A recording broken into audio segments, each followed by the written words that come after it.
So first of all, I just want to thank everybody for coming out here. I really appreciate you all showing up for the event. I had no idea this many people would be interested. I'm not making this up. This started out as like a let's get 15 people together kind of thing, and we had 140 signups. Yeah, which is a really great sign. If you think about the purpose of this event is really about trying to get the next generation of you folks, people of color, into tech. So the idea that I thought I could only get 20 and I ended up with 140 should make everyone in this room feel really, really good. Yeah. Oh, wait a second. I forgot to introduce myself. Sorry. Skipping way ahead. Okay, guys, for those of you who don't know me, I'm Nick Caldwell. I am Chief Product Officer at Looker. Looker just got acquired by Google for $2.6 billion, which means I've got a lot of personal freedom now. And I'm going to be using that personal freedom in order to do what I think is good in the world, and that's give back. So before that, I was Reddit VP of Engineering. I was there for 2 years, helped them scale up that team from 35 people to about 170. And before that, I was a general manager at Microsoft. I was there for 15 years, had a really long career at Microsoft. The product I worked on there is something called Power BI. Some people know about it, some people don't know about it, but I was on the founding team there. Something I'm really, really passionate about. How many dev color people in the audience? Hey. Damn! Damn!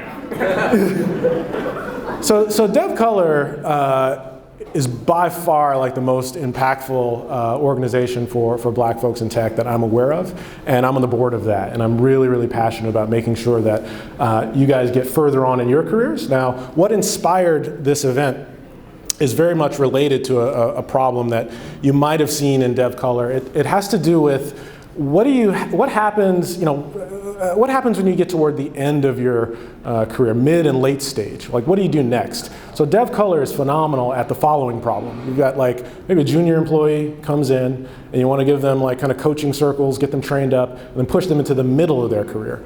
But what happens afterwards? And to me, this is an incredibly important problem to solve, for many reasons, which I will enumerate. First, let's talk about why people get stuck in this situation. A lot of times it's they don't know who to ask. Like if you're a mid-career, late career person, you don't know who to ask to get to the next level. That's because we systematically lack access to the same sorts of networks that other folks maybe get for free through their friend networks. Two, even worse, you're afraid to ask, all right? You're maybe like, if I ask what's the next thing to my boss, maybe there will be no next thing because I'll just get fired. So there can be some fear in asking what the next step is. And then the final thing is, like, even if you work up that courage, like you don't know how to evaluate opportunities. Like, you know, opportunity comes in front of me, is a good one, is a bad one. That results in a lot of people staying in the exact same role, which is why I put this Microsoft logo up here and why I stayed at Microsoft for 15 years. So the point of this talk is I'm hoping that I can tell you all the stuff I wish I could have told myself maybe 7 years into my career, so that I would have started to take more risks earlier and I would have had access to these networks much, much earlier. Although I was at Microsoft for 15 years and I had a great time, if someone had told me how to get access to executive networks sooner, boy, I would be crazy rich. And let's talk a little bit more about the economics, why this is so important. So one thing I definitely learned since moving to the Bay Area, this area that we're surrounded in, it is just a phenomenal engine for wealth generation. So 2020, despite all that stuff that happened, you've probably read about WeWork and SoftBank, you know, oh, it's scary, VC's falling apart. Turns out no. Like 2020 will break all records for VC investment for sure. This means that you guys are in the locus, like the central place in the world which is generating wealth. Now, there's a kind of a problem with this. If we have multiple generations of folks working in this massive wealth generating opportunity, cycle over cycle, and there's an inequality of who has access to that wealth generating engine, you end up perpetuating the wealth gap, all right?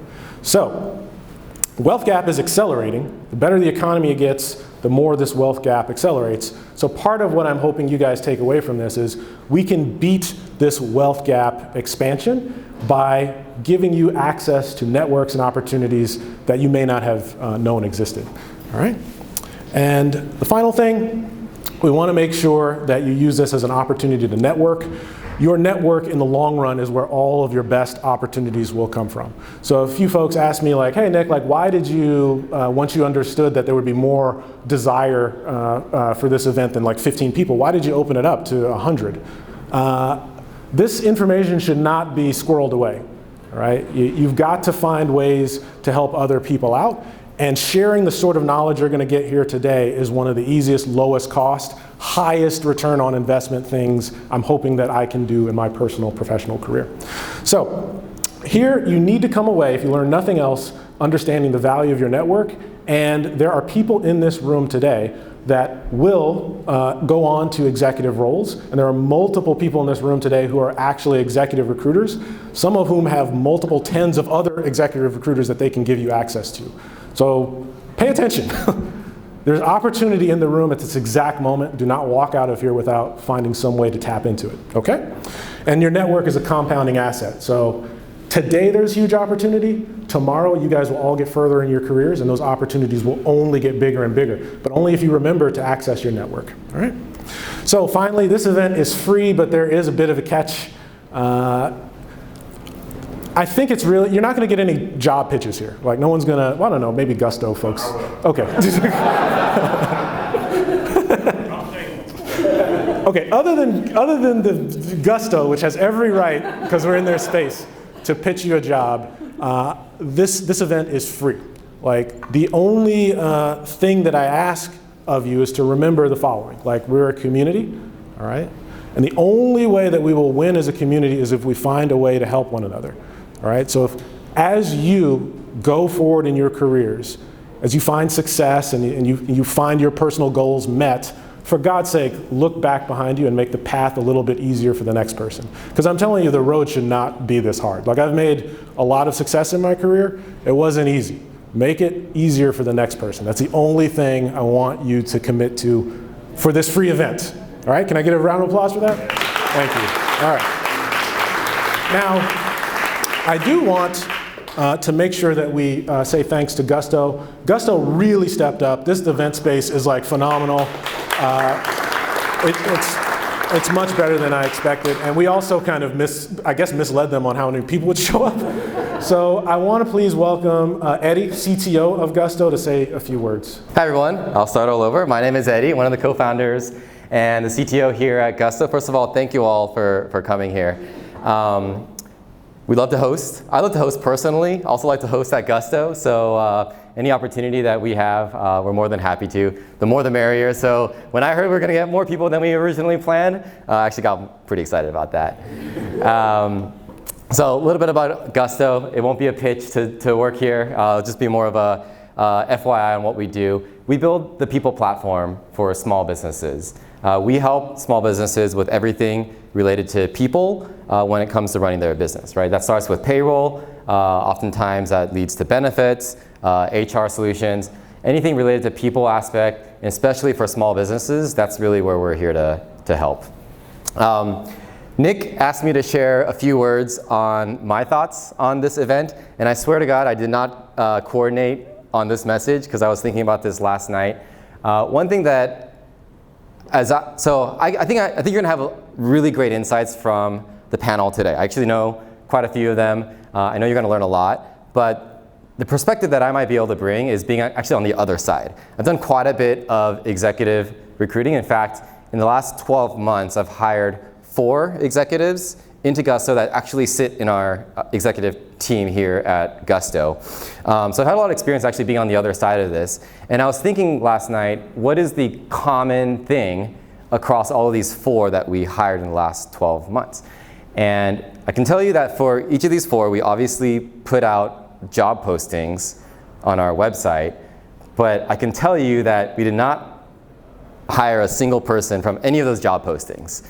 All 4 out of 4, came from people that we were introduced to by people that we had known well, or people who we were introduced to by people that we barely knew. For example, when I was searching for head of security, I met with people that are in the space and just asking them for advice on how to evaluate head of security candidates. And this person on top of giving me great advice, said, hey, this is a person that you might want to meet and speak to.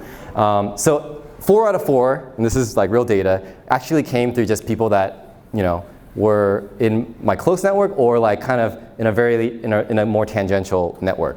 And so I think what Nick is saying is actually really, really true. It is really about who you know, and not in a bad way. It's just that, you know, that's how you kind of get connected to these opportunities, because the best people are not actually out there like applying to jobs and proactively looking for opportunities, right? So that's, you know, I guess my insight there is, if there's one thing that you do take away from this is somehow, like, I'm pretty sure that someone that you know is going to connect you to that executive position in the future. It might actually be someone in this room today, who knows? I just know that from my experience in the last 4 times I've done this, that's happened 100% of the time. So with that, I'll pass it back to Nick and we'll get kicked off.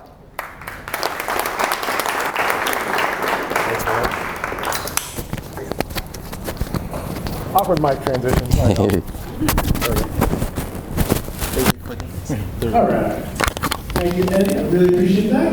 And let's see, tonight's agenda, we've already done the welcome. Thanks to our host. We're going to have 3 lightning talks. Freddie Lee, CTO of Gusto. Freddie Lee. Sorry, man.